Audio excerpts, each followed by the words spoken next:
The origin of today's commotion started in July of 2023. During an interview with German publication Sport 1, Bernie Ecclestone supported Mick Schumacher. He said that an unsuccessful team boss at Haas has temporarily ended Mick's F1 career.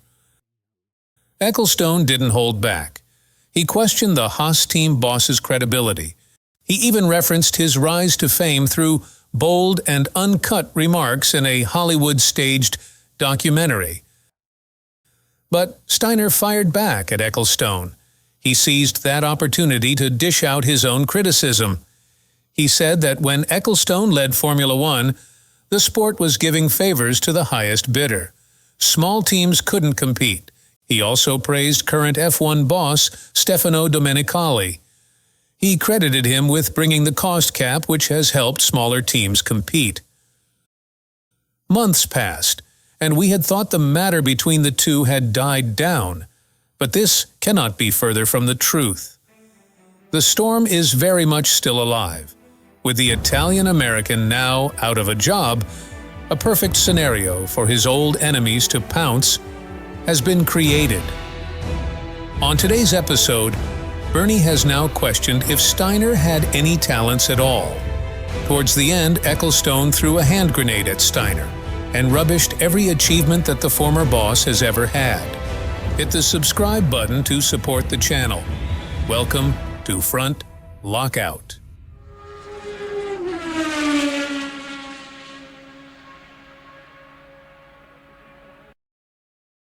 The story for today centered around Steiner's handling of Schumacher.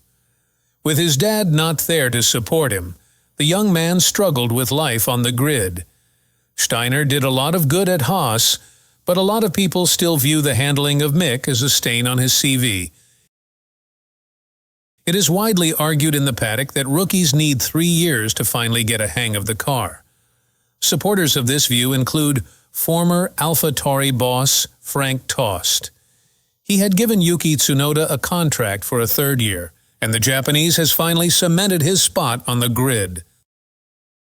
James Vowles, the Williams team principal, also shares this sentiment.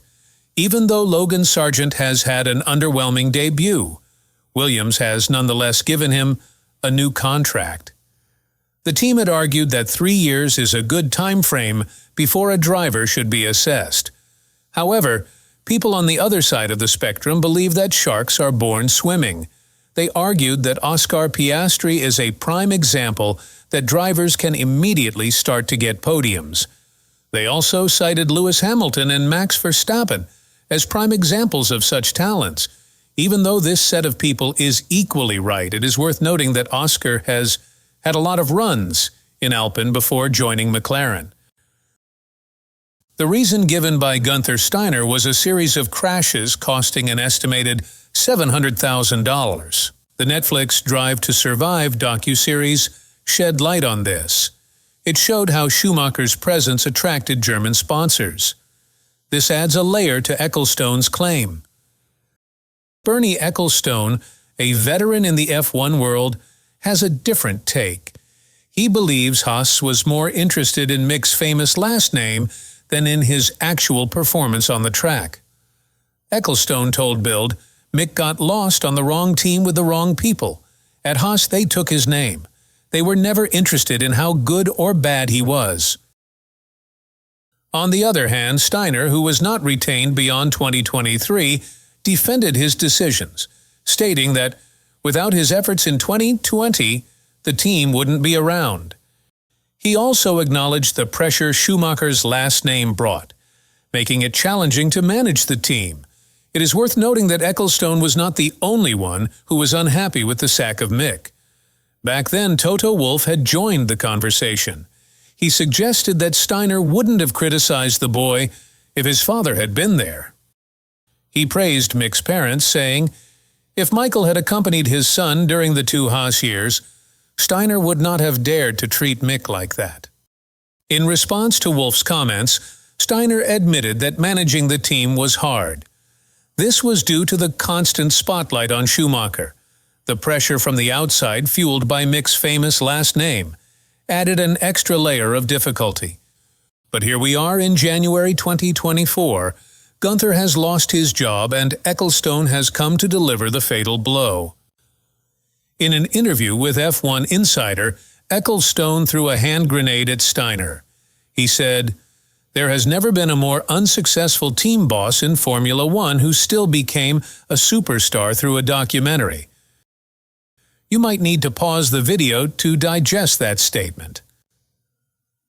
Ecclestone's history of controversy. In a 2022 interview, Ecclestone defended Vladimir Putin over the war in Ukraine, saying he would take a bullet for the Russian president.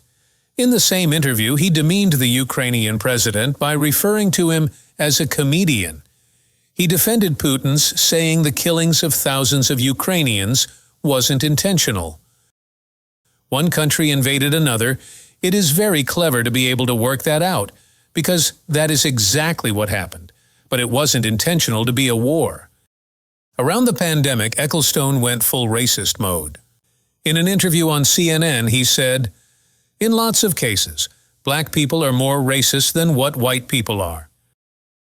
When the entire event spilled over, he backtracked on his words.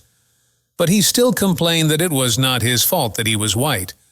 He said, "I am not anti-black people, quite the opposite," he told the Mail. "I have always been very much in favor.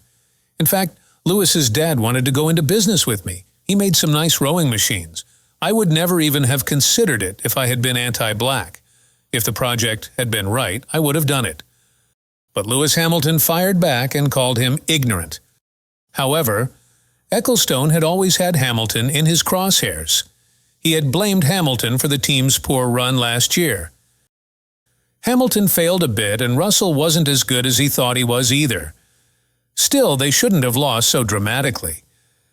As Formula One continues to evolve, controversies and clashes between key figures in the sport are inevitable. Surely this will not be the last we will hear from Ecclestone. Even though Formula One had tried to distance themselves from him, he is still very much around. But what are your thoughts on new drivers on the grid? Do you think the current young drivers need more time to prove themselves? Or do you feel that, since the current hybrid cars are not as intimidating to drive, the rookies should be able to adapt in 2 seasons? Let us know in the comments below. Don't forget to like this video, subscribe to the channel, and hit the notification bell for all the latest updates in the world of Formula One. This is Front Lockout, signing off.